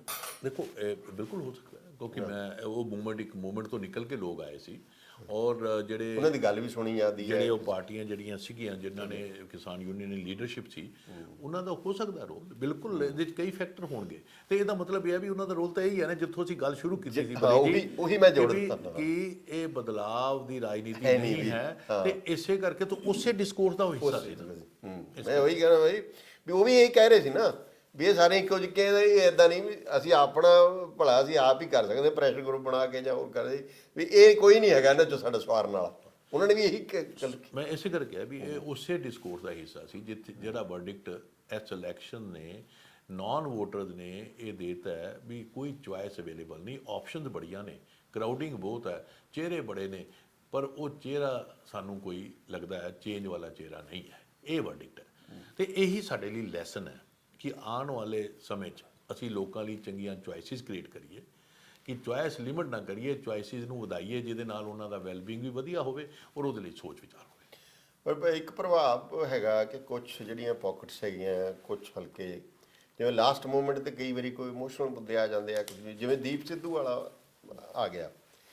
ਮਤਲਬ ਇਹ ਤਾਂ ਨਹੀਂ ਵੀ ਕਿਸ ਹੱਦ ਤੱਕ, ਪਰ ਇਹ ਨੋਟਿਸੇਬਲ ਹੈਗਾ ਕਿ ਜਿਹੜੀ ਆ ਬੈਲਟ ਸੀ ਸੰਗਰੂਰ ਦੀ ਤੇ ਅਸੀਂ ਉਹ ਦੀਪ ਸਿੱਧੂ ਦੀ ਜਿਹੜੀ ਮੌਤ ਸੀ, ਡੈਥ ਸੀ, ਉਸ ਤੋਂ ਬਾਅਦ ਜਿਹੜਾ ਜਿਸ ਤਰ੍ਹਾਂ ਦਾ ਉਹ ਸਿੰਬਲ ਬਣਿਆ, ਉਹ ਜਿਸ ਤਰ੍ਹਾਂ ਦੇ ਉਹਨੇ ਲਾਸਟ ਮੈਸੇਜ ਦਿੱਤਾ ਸੀ, ਤੇ ਇਹ ਨੋਟ ਹੋਇਆ ਕਿ ਉੱਥੇ ਪੋਲਿੰਗ ਦਾ ਜਿਹੜਾ ਟ੍ਰੈਂਡ ਹੈ ਥੋੜਾ ਮੋਟਾ ਉਹ ਬਦਲਿਆ। ਮਤਲਬ ਦੇਖੋ ਬੋਲੀ ਜੀ, ਲਾਸਟ ਵੀਕ 'ਚ ਆਈਡੈਂਟੀਟੀ ਪੋਲਿਟਿਕਸ ਪੰਜਾਬ 'ਚ ਮੈਸਿਵ ਢੰਗ ਨਾਲ ਰਿਵਾਈਵ ਕੀਤਾ ਗਿਆ। ਚਾਹੇ ਉਹਦੇ 'ਚ ਕੇਜਰੀਵਾਲ ਜੀ ਦੀ ਸਟੇਟਮੈਂਟ ਸੀਗੀ ਕਿ ਵੀ ਹਿੰਦੂ ਡਰਿਆ ਹੋਇਆ, ਚਾਹੇ ਉਹ ਕੁਮਾਰ ਵਿਸ਼ਵਾਸ ਦਾ ਬਿਆਨ ਸੀ, ਹਾਂ ਉਹ ਵੀ ਚਾਹੇ ਉਹ ਦੀਪ ਸਿੱਧੂ ਵਾਲਾ ਐਪੀਸੋਡ ਸੀ। ਤੇ ਇਸ ਨੇ ਰਾਜਨੀਤੀ ਦੇ ਵਿੱਚ ਜਾਂ ਤਾਂ ਕੰਸੋਲੀਡੇਟ ਕੀਤਾ ਹੈ ਵੋਟ ਨੂੰ, ਜਾਂ ਘਚੋਲਾ ਹੋਰ ਪਾਤਾ, ਜਾਂ ਘਚੋਲਾ ਹੋਰ ਪਾਤਾ। ਹਾਂ, ਇਹ ਆਖਿਰਲੇ ਵਿੱਚ ਹੋਇਆ ਹਫ਼ਤੇ 'ਚ। ਤੇ ਆਇਡੈਂਟੀਟੀ ਪੋਲਿਟਿਕਸ ਦੀ ਰਿਵਾਈਵਲ ਹੋ ਜਾਣਾ, ਮੈਂ ਇਸੇ ਕਰਕੇ ਕਿਹਾ ਕਿ ਜੇ ਡੇਰੇ ਦਾ ਫੈਕਟਰ ਇੰਨਾ ਇੰਪੋਰਟੈਂਟ ਇਸ ਇਲੈਕਸ਼ਨ 'ਚ ਨਹੀਂ ਹੋਣਾ ਸੀ, ਮੈਂ ਪਹਿਲੇ ਸਮਝਦਾ ਸੀ, ਪਰ ਚੰਨੀ ਫੈਕਟਰ ਦੇ ਇੰਪੋਰਟੈਂਟ ਕਰਨ ਦੇ ਨਾਲ ਡੇਰਾ ਫੈਕਟਰ ਵੀ ਐਕਟਿਵਾਈਜ਼ ਹੋ ਗਿਆ। ਕਿਉਂਕਿ ਜਿਵੇਂ ਤੁਹਾਨੂੰ ਯਾਦ ਹੋਣਾ ਕਿ ਯੂਪੀ 'ਚ ਕਮੰਡਲ ਤੇ ਮੰਡਲ, ਜਦੋਂ ਕਮੰਡਲ ਚੱਲਿਆ ਸੀ ਤੇ ਉਸ ਤੋਂ ਬਾਅਦ ਮੰਡਲ ਆ ਗਿਆ। ਤੇ ਇਹ ਕਮੰਡਲ ਮੰਡਲ ਹੀ ਹੈ ਕਿ ਜਦੋਂ ਆਪਣਾ ਚੰਨੀ ਫੈਕਟਰ ਆਇਆ ਤੇ ਉਹਦੇ ਨਾਲ ਇੱਕ ਕਮੰਡਲ ਫੈਕਟਰ ਵੀ ਆ ਗਿਆ, ਡੇਰੇ ਵਾਲਾ ਐਕਟਿਵ ਹੋ ਗਿਆ, ਰਿਵਾਈਵ ਹੋ ਗਿਆ। ਜਦ ਕਿ ਮੈਨੂੰ ਲੱਗਦਾ ਸੀ ਕਿ ਡੇਰਾ, ਡੋਲਜ਼ ਤੇ ਡਰੱਗ ਦੇ ਡੀਮੋਨੇਟਾਈਜ਼ ਕਰੰਸੀਜ਼ ਹੋਣਗੀਆਂ, ਪਰ ਇਲੈਕਸ਼ਨ ਦੇ ਦੌਰਾਨ ਜੇ ਦੇਖਿਆ ਗਿਆ ਤੇ ਡੇਰਾ ਤੇ ਡੋਲਜ਼, ਖਰਾਤ, ਉਹ ਡੀਮੋਨੇਟੀ ਦੀ ਬਜਾਏ ਮੇਨ ਕਰੰਸੀ ਬਣ ਗਈਆਂ ਤੇ ਉਹਦੇ 'ਚ ਬਾਕੀ ਸਭ ਕੁਝ ਮਿਸ ਹੋ ਗਿਆ। ਇਹ ਅਸੀਂ ਇਸ ਇਲੈਕਸ਼ਨ 'ਚ ਦੇਖਿਆ। ਤੋ ਜਿਹੜੇ ਆਊਟਕਮ ਹੈ ਹੁਣ ਲਾਸਟ, ਜਿਹੜਾ ਵੈਸੇ ਤੁਸੀਂ ਪਹਿਲਾਂ ਕਹਿ ਚੁੱਕੇ ਹੋ ਵੀ, ਪਰ ਅਮਿਤ ਸ਼ਾਹ ਇੰਡੀਕੇਟ ਕਰ ਰਿਹਾ ਆਪਣੇ ਉਹਦੇ 'ਚ ਕਿ ਬਾਅਦ ਜਿਹੜੀ ਹੋ ਸਕਦੀ ਹੈ, ਜਿਹੜੀ ਗਵਰਨਮੈਂਟ ਬਣੀ ਹੈ ਉਹ ਕੋਲੀਸ਼ਨ ਗਵਰਨਮੈਂਟ ਵੀ ਹੋ ਸਕਦੀ ਹੈ। ਦੇਖੋ, ਜੇ ਹੰਗ ਅਸੈਂਬਲੀ ਹੋਏਗੀ ਤੇ ਕੋਲੀਸ਼ਨ ਤਾਂ ਬਣੇਗੀ। ਅੱਛਾ, ਔਰ ਸਾਰੇ ਜਿਹੜੇ ਨੇ ਪਲੇਅਰ ਨੇ ਉਹ ਇਹੀ ਕਿਆਸ ਲਗਾ ਰਹੇ ਨੇ ਵੀ ਅਸੀਂ ਕੋਲੀਸ਼ਨ ਬਣਾਵਾਂਗੇ ਤੇ ਕਿਹਦੇ ਨਾਲ ਬਣਾਵਾਂਗੇ। ਅਮਿਤ ਸ਼ਾਹ ਜੀ ਨੇ ਵੀ ਇਹ ਲਗਾਇਆ ਕਿਆਸ ਕਿ ਵੀ ਅਸੀਂ ਬਣਾ ਸਕਦੇ ਹਾਂ। ਇੱਕ ਮਜੀਠਾ ਜੀ ਦੀ ਵੀ ਸਟੇਟਮੈਂਟ ਕੁਛ ਆਈ ਸੀ ਇੱਦਾਂ ਦੀ, ਔਰ ਆਮ ਆਦਮੀ ਪਾਰਟੀ ਵੀ ਸ਼ਾਇਦ ਆਪਣੇ ਬੈਕ ਰੂਮ 'ਚ ਇਹੋ ਜਿਹੀ ਗੱਲਾਂ ਕਰਦੇ ਹੋਣ ਵੀ ਕਿਸੇ ਦੇ ਨਾਲ ਵੀ ਕਿੱਦਾਂ ਕਰੀਏ ਜੇ ਹੰਗ ਆ ਗਈ।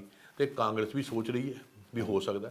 ਸੋ ਉਹ ਤਾਂ ਚੱਲਦਾ ਹੀ ਹੁੰਦਾ ਪਾਰਟੀਆਂ 'ਚ ਵਿਚਾਰ ਵੀ ਕਿਹਦੇ ਨਾਲ ਮਿਲਾਂਗੇ, ਨਹੀਂ ਮਿਲਾਂਗੇ। ਔਰ ਜਦੋਂ ਤੁਹਾਨੂੰ ਅਸੀਂ ਪਹਿਲੇ ਕਿਹਾ ਬਾਉਂਡਰੀਆਂ ਨਾ ਹੋਣ ਤੇ ਮੰਡੀ 'ਚੋਂ ਹੀ ਬੰਦੇ ਚੱਕਣੇ ਨੇ, ਜਾਂ ਮੰਡੀ ਦਾ ਹੀ ਇੱਕ ਵਿਵਹਾਰ, ਜਿਹੜਾ ਮੰਡੀ ਦਾ ਇੱਕ ਤਰੀਕਾ ਹੁੰਦਾ ਹੈ ਜਿਹਦੇ ਨਾਲ ਤੁਸੀਂ ਡੀਲਸ ਕਰਦੇ ਹੋ, ਜੇ ਉਹਨਾਂ ਨੇ ਓਪਰੇਟ ਕਰਨਾ ਤੇ ਤੁਸੀਂ ਅਸੀਂ ਕਿਉਂ ਦਿਮਾਗ ਲਾਈਏ ਵੀ ਮੰਡੀ 'ਚ ਕਿਹੜਾ ਮਾਲ ਕਿੱਧਰ ਨੂੰ ਜਾਏਗਾ। ਅਸੀਂ ਤਾਂ ਨਾ ਵਪਾਰੀ ਹਾਂ ਤੇ ਅਸੀਂ ਇੱਕ ਰਿਸਰਚਰ ਹਾਂ, ਸਾਨੂੰ ਸ਼ਾਇਦ ਜੇ ਲਾਵਾਂਗੇ ਵੀ ਤੇ ਅਸੀਂ ਬਹੁਤ ਗਲਤ ਹੋਵਾਂਗੇ, ਤੇ ਆਪਾਂ ਨਾ ਹੀ ਲਾਈਏ।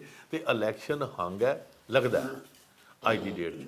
ਔਰ ਅਸੀਂ ਨਾਲ ਇਹ ਵੀ ਕਹਿ ਰਹੇ ਹਾਂ, ਮੈਂ ਤਾਂ ਕਹਿ ਰਿਹਾ ਕਿ ਵੀ ਸ਼ਾਇਦ ਨਾ ਵੀ ਹੰਗ ਹੋਵੇ, ਮੈਨੂੰ ਇਸ ਬਾਰੇ, ਕਿਉਂਕਿ ਪਰ ਲਾਰਜਲੀ ਹੰਗ ਲੱਗਦਾ ਹੈ। ਉਹਦੇ 'ਚ ਫਿਰ ਇੱਕ ਕੋਇਲੇਸ਼ਨ ਬਣੇਗੀ, ਔਰ ਕੋਇਲੇਸ਼ਨ ਜਿਹੜਾ ਹੈਗਾ ਉਹਦੇ ਪ੍ਰਿੰਸੀਪਲ ਕੋਈ ਨਹੀਂ, ਉਹ ਕਿਸੇ ਦੇ ਨਾਲ ਵੀ ਹੋ ਸਕਦੀ ਹੈ।